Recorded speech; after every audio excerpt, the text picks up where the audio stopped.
Assalamualaikum warahmatullahi wabarakatuh. Perkenalkan, nama saya Konitiara Narundana. Saya merupakan dosen program studi manajemen Fakultas Ekonomi dan Bisnis Universitas Bandar Lampung. Pada kesempatan kali ini, saya akan membuat sebuah video, di mana video ini merupakan unjuk kerja Tridharma Perguruan Tinggi pada bidang pengajaran. Video ini juga merupakan salah satu syarat untuk mengikuti sertifikasi dosen pada tahun 2025. Dalam video ini, nanti saya akan menampilkan bagaimana cara saya untuk penyampaian materi ke mahasiswa, kemudian interaksi dan tanya jawab dengan mahasiswa, serta penilaian yang akan diberikan. Pada kesempatan kali ini, saya akan membawakan materi yaitu adalah mata kuliah pengantar ekonomi, di mana mata kuliah ini merupakan salah satu mata kuliah wajib yang ada di program studi manajemen Fakultas Ekonomi dan Bisnis Universitas Bandar Lampung dengan bobot SKS yaitu 3 SKS. Mata kuliah ini pada dasarnya berorientasi pada pandangan normal aktivitas ekonomi yang berlaku pada pasar. Cakupan mata kuliah ini adalah lahirnya ilmu ekonomi, kemudian adanya teori permintaan dan penawaran, teori keseimbangan pasar, elastisitas, perilaku konsumen, perilaku produsen, serta bentuk-bentuk pasar. Pada mata kuliah ini diharapkan bahwa mahasiswa akan dapat mampu menganalisis permasalahan ekonomi, terutama permintaan, penawaran, elastisitas, dan juga permasalahan-permasalahan ekonomi mikro lainnya. Dalam kesempatan kali ini, saya juga akan menjelaskan untuk bobot penilaian yang akan diberikan. Pada mata kuliah ini, bobot yang akan diberikan yaitu adalah 30% untuk tugas, di mana tugas ini akan diberikan secara kelompok maupun individu. Tugas yang akan diberikan yaitu bisa berupa latihan soal dan juga studi kasus. Yang berikutnya adalah untuk pembobotan nilai ujian tengah semester atau UTS. UTS yang diberikan bobotnya adalah sebesar 30%. Demikian halnya juga untuk pembobotan pada ujian akhir semester yaitu sebesar 30%. Sisanya 10% itu diberikan untuk penilaian kehadiran mahasiswa. Jadi bobot total yang diberikan pada mata kuliah ini adalah 100%. Berikut adalah video pembelajaran yang saya lakukan melalui online interaktif dengan mahasiswa dan saya memanfaatkan teknologi yang ada dan juga memanfaatkan fitur-fitur untuk melakukan evaluasi pembelajaran terhadap mahasiswa di setiap pertemuan untuk mengetahui sejauh mana pemahaman mahasiswa terhadap apa materi-materi yang sudah diberikan. Demikian yang bisa saya sampaikan. Berikut adalah video pembelajaran yang saya lakukan. Terima kasih. Assalamualaikum warahmatullahi wabarakatuh. Oke, baik. Selamat malam, teman-teman. Assalamualaikum warahmatullahi wabarakatuh. Waalaikumsalam warahmatullahi wabarakatuh. Oke, baik. Oke, untuk pertemuan kali ini, sebelum kita mulai kelasnya, teman-teman bisa untuk melakukan absensi di umbel absensi teman-teman masing-masing. Saya sudah membuka kelas, gitu ya. Saya sudah buka kelas, jadi teman-teman silakan melakukan absensi untuk pertemuan malam ini, gitu. Ada yang nggak bisa absen? Aman ya? Oke. Di pertemuan malam ini kita akan melanjutkan materi minggu kemarin. Kalau minggu kemarin kita udah membahas tentang apa? Ada yang bisa bantu jawab? Minggu kemarin ngebahas apa? Elastisitas. Oke, membahas elastisitas. Elastisitasnya minggu kemarin kita bahasnya sampai di elastisitas apa? Elastisitas silang. Oke, sampai di elastisitas silang. Minggu kemarin juga saya memberikan tugas kepada teman-teman untuk teman-teman mencari contoh gitu ya dari masing-masing jenis elastisitas dan juga di elastisitas silang kita punya istilah barang komplement dan barang substitusi, gitu ya. Jadi saya minta teman-teman juga untuk mencari contoh-contoh dari barang komplement dan juga barang substitusi gitu. Sudah dikerjakan? Sudah, Bu. Oke. Sudah, Bu. Ada kendala? Enggak ada. Nggak ada. Aman ya? Enggak ada, Bu.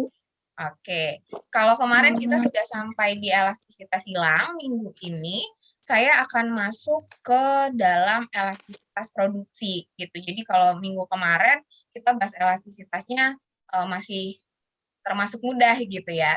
Tapi untuk nge-review saya mau tahu dulu nih teman-teman ingatnya gitu ya.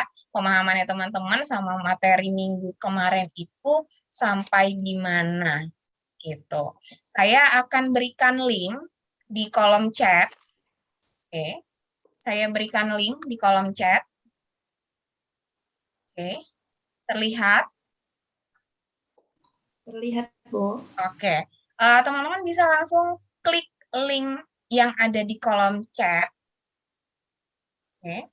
Teman-teman bisa langsung klik link di kolom chat. Teman-teman silakan menjawab gitu ya sampai mana pemahaman teman-teman mengenai materi minggu yang lalu gitu. Kita 5 menit aja teman-teman untuk menjawabnya gitu ya. Jawab masing-masing aja sampai di mana gitu ya. Kalau nggak tahu ya bilang aja, nggak tahu lupa Bu gitu misalnya gitu ya. Jadi untuk bahan evaluasi saya juga teman-teman sampai di mana gitu. Oke, boleh silakan mulai diisi ini.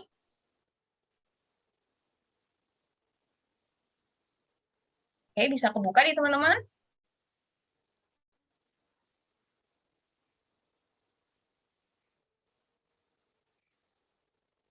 Ada yang nggak bisa kebuka?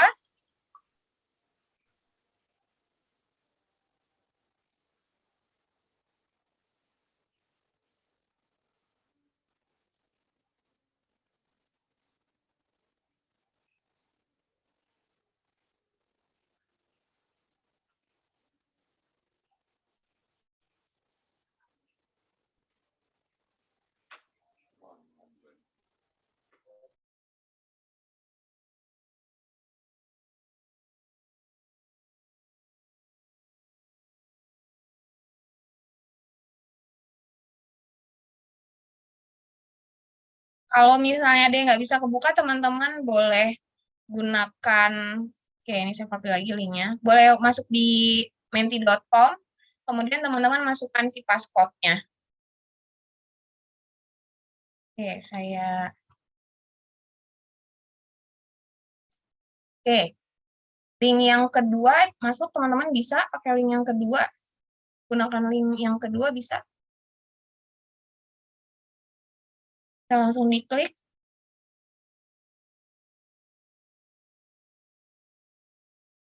Nah, dia bisa link yang kedua diklik.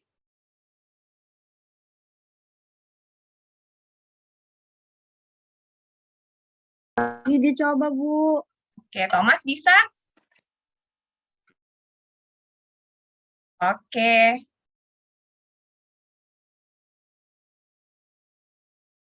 Erik bisa? Di situ saya menyediakan 5 kolom, tapi teman-teman nggak perlu isi semuanya gitu ya.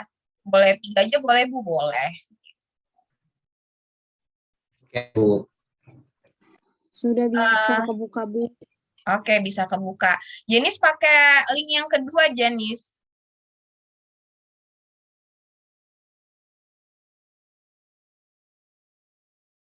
Iya, Bu. Oke, inelastis sempurna, permintaan. Respon apabila, oke, harga atau kuantitas suatu barang yang berubah. Konsep yang mengukur harga atau kuantitas ya. Ada 3 jenis elastisitas. Oke, inelastis sempurna. Ada jenis-jenis elastisitas, inelastisitas, suatu barang berubah. Ada uniter. Oke, 4 orang yang jawab. Kita tunggu.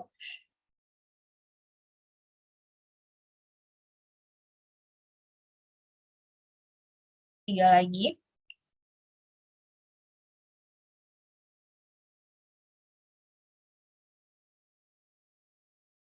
suatu barang berubah. Oke.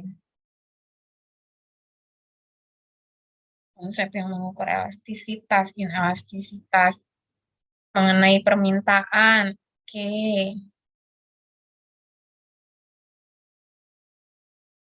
Oke, baik. Jadi sebenarnya ini untuk evaluasi ya teman-teman gitu. Jadi saya mau lihat sampai sejauh mana gitu pemahaman teman-teman terhadap materi yang sudah disampaikan, terutama materi-materi di minggu kemarin gitu. Nah, dari sini gitu kita bisa sama-sama lihat gitu ya, apa namanya, ternyata apa yang disampaikan kemarin cukup melekat ya di teman-teman dari jawaban-jawaban ini, karena minggu kemarin kita membahas elastisitas gitu. Nah, hari ini kita akan melanjutkan masih dalam membahas elastisitas gitu ya. Tapi yang hari ini kita bahas adalah mengenai si elastisitas produksi gitu. Oke, kalau teman-teman dengar kata produksi dulu gitu ya. Kalau elastisitasnya kan pengertian udah nih di minggu yang lalu gitu ya. Sekarang kalau misalnya teman-teman dengar kata produksi, apa yang ada di dalam pikirannya teman-teman?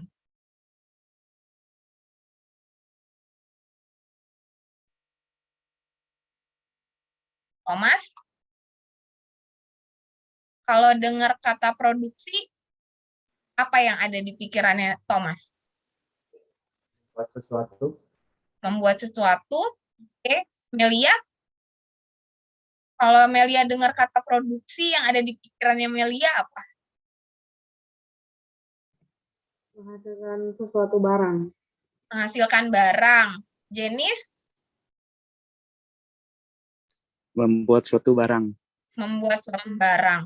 Nah, kalau misalnya teman-teman lihat gitu ya, tadi kalau kita dengar kata produksi gitu ya, oh berarti adalah membuat suatu barang gitu ya. Ini apa namanya kalau kita bahas si produksinya. Tadi rata-rata menjawabnya adalah membuat suatu barang gitu. Kalau tadi Thomas bilangnya menghasilkan sesuatu gitu ya, Thomas ya, gitu. Apa ya, sesuatu itu apa ya, barang gitu ya. Jadi kalau misalnya di sini tadi dijelaskan adalah kalau kita ngomongin produksi, ya berarti akan menghasilkan sesuatu. Saya tulis saja menghasilkan barang. Nah, menghasilkan barang ini gitu artinya apa? Ini adalah nanti kita punya apa? Kalau ada barang berarti kan nanti kita punya yang namanya output. Iya. Iya nggak? Iya. Iya. Nah, kalau kita punya output, sebelum dia ada output, apa dulu? Input. Ada input. Setelah ada input, sebelum dia menjadi output apa? Diapain? Diproses terlebih dahulu. Oke, ada proses. Ya. Jadi ada input, ada proses, ada output. Teman-teman masih ingat ya waktu konsepnya kemarin di elastisitas ketika kita bicara elastisitas permintaan gitu kan. Masih ingat nggak kemarin rumus elastisitasnya? Kalau kita mau cari koefisien elastisitas, maka nilai elastisitas akan sama dengan, ada yang ingat? Persen? Delta Q. Oke, persen delta Q dibagi dengan persen Delta P. delta P. Delta. Oke, dibagi dengan persen delta P gitu. Maka apa yang terjadi kalau misalnya kita ada di elastisitas produksi? Kalau kemarin di permintaan gitu ya, yang kita lihat adalah, oh persen delta Q dibagi dengan persen delta P. Kenapa? Karena di permintaan kan ada dua variabel ya, ada jumlah barang dan juga ada harga. Maka di dalam produksi ini yang kita pakai nanti yang mana ini? Input dan output. Gitu. Yang kita cari nanti nilai koefisiennya gimana, pakai apa, kan nggak ada P-nya nih, karena masih produksi. Kalau produksi kan belum ada harganya ya, namanya juga masih produksi gitu kan, kita cuma punya input sama output, maka yang kita bandingkan nanti yang mana, input dan outputnya, delta input dan si delta outputnya. Maka perubahan persamaannya kalau kita ada di dalam elastisitas produksi itu adalah si persen perubahan output dibagi dengan persen perubahan input. Gitu. Jadi untuk gampang mengingatnya adalah ketika teman-teman, oh iya produksi itu adalah ada input, proses, dan juga apa tadi?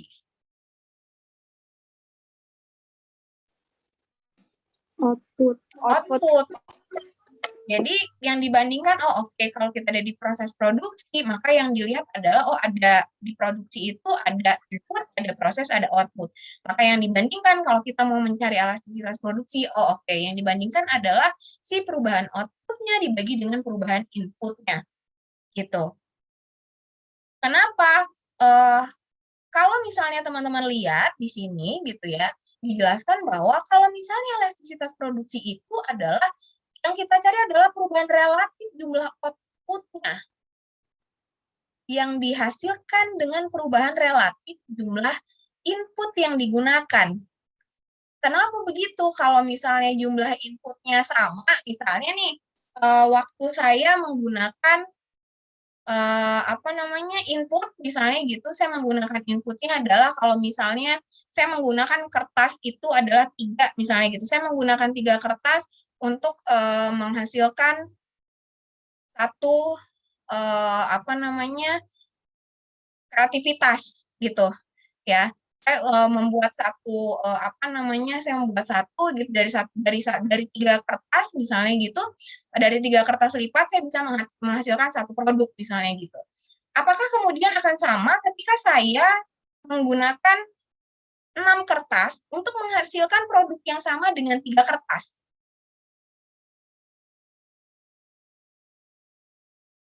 Menurut teman-teman bisa nggak? Saya mau membuat barang A, gitu ya. Saya mau buat barang A nih. Barang A ini kalau saya buat pakai kertas lipat, saya butuh 3. Oke. Oke. Saya buat di sini misalnya inputnya, kertas tadi 3. Outputnya ketika saya menggunakan si 3 kertas tadi, outputnya adalah satu barang. Saya punya 6 kertas. Sekarang. Ini awal ya. Ini awalnya. Nah, sekarang saya punya 6 kertas. Untuk menghasilkan barang yang sama ketika di awal, apakah saya akan tetap menghasilkan hanya satu output? Atau output saya akan ikut berubah? Menurut teman-teman gimana?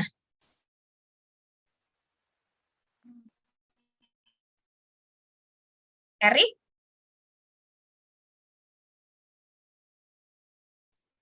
Tadi kurang kedengaran, Bu.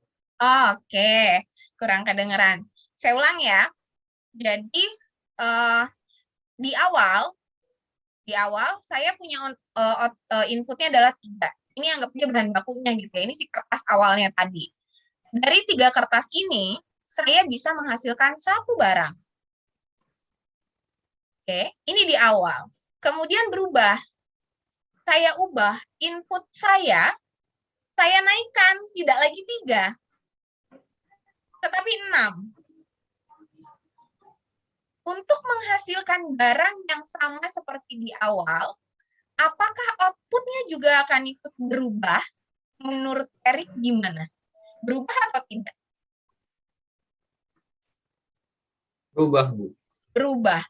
Itulah makanya kenapa di dalam si elastisitas produksi ini yang kita bandingkan adalah output dengan inputnya. Gitu.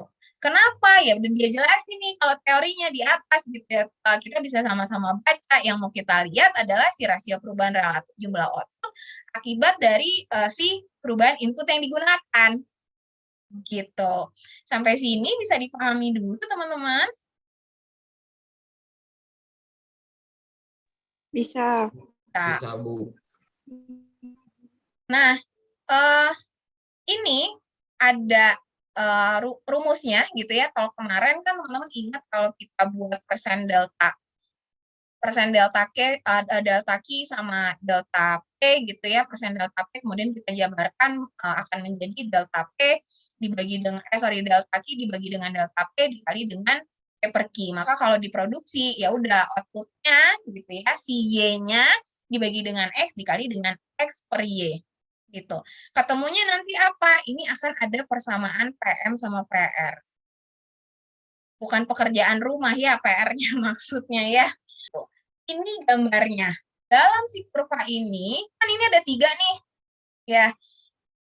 Ini ada marginal, ini ada average, ini ada total. Yang mana yang harus teman-teman lihat dari gambar ini? Lihat yang saya tandai garisnya dengan warna merah. Oke. Nih yang atas nih. Yang mana yang atas? Ya berarti yang total produksi ini. Gitu. Kelihatan nggak? Kelihatan. Kelihatan. Kelihatan, Bu. Oke. Jadi yang ada gambar tarikan garis yang saya buat yang nggak lurus itu, nah itulah yang di garis total produksi, itulah yang teman-teman lihat. Gitu. Daerah produksi 1, gitu ya, daerah yang pertama tuh apa gitu? Daerah yang pertama itu adalah ketika nilai elastisitas produksinya lebih dari 1. Oke. Daerah yang kedua apa ya? Daerah yang kedua adalah ketika nilai elastisitas produksinya berada di antara 0 sampai 1. Baca ini bisa, teman-teman? Baca ini bisa? Ini yang saya kotakin ini. Bisa?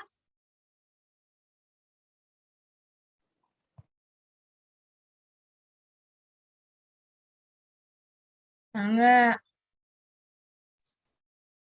Prod itu apa ya, Bu? Elastisitas produksi. Tuh. Oke, Bu. Oke. Baca ini kalau disimbolkan begini bisa. Elastisitas produksinya lebih dari 0 tapi kurang dari 1, Bu. Oke. Jadi yang dimaksud di sini adalah kalau teman-teman membaca seperti ini adalah elastisitas produksinya lebih dari 0 kurang dari 1. Gitu. Jadi membacanya adalah ini kesininya lebih dari, ya. Ini kesini lebih dari, ya. Kalau saya tulis itu di sini elastisitas produksinya itu lebih dari 0, gitu ya. Nah, ini kan sebenarnya adalah saya tulis di sini ya, kelihatannya teman-teman 1 lebih besar dari elastisitas produksi, kan gitu. Kalau dibalik, ini kan sebenarnya adalah elastisitas produksinya maka kurang dari 1. Maka membacanya adalah elastisitas produksinya lebih dari 0, kurang dari 1. Gitu. Kenapa tidak sampai dengan 1, Bu? Gitu. Karena di dalam tandanya, gitu, dalam persamaannya ini nggak ada sama dengannya. Kan hanya lebih besar, lebih kecil ya. Tapi nggak ada tanda sama dengan, kan? Akan berbeda ketika dia buatnya seperti ini. Kalau ini kan ada tanda sama dengan, berarti satunya masuk. Gitu. Tapi kalau nggak ada, ya berarti angka yang dikurang dari 1, tapi lebih dari 0. Gitu. Jadi 0-nya masuk nggak? Ya enggak. Gitu kan di sini nggak ada juga tanda lebih besarnya di sini ya. Sorry, lebih besar sama dengannya kan nggak ada sama dengannya. Gitu. Sampai sini bisa dipahami dulu, teman-teman? Yang ingin ditanyakan? Nggak ada? Kalau nggak ada, berarti hari ini belajar apa? Coba Melia. Hari ini apa yang dibahas Melia?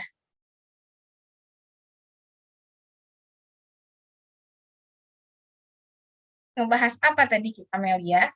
Masih kemdet, Mel. Dibuka aja mainnya. Elastisitas produksi. Oke, ngebahas daerah yang kedua. Kalau apa dia, Erik? Kalau elastisitas produksinya lebih dari 0 tapi kurang dari 1. Oke, kalau elastisitas produksinya lebih dari 0, kurang dari 1. Kalau dia elastisitasnya ada di daerah ketiga, seperti apa, Gabriel Alexandra? Kurang dari 0. Kalau kurang dari 0 gitu ya.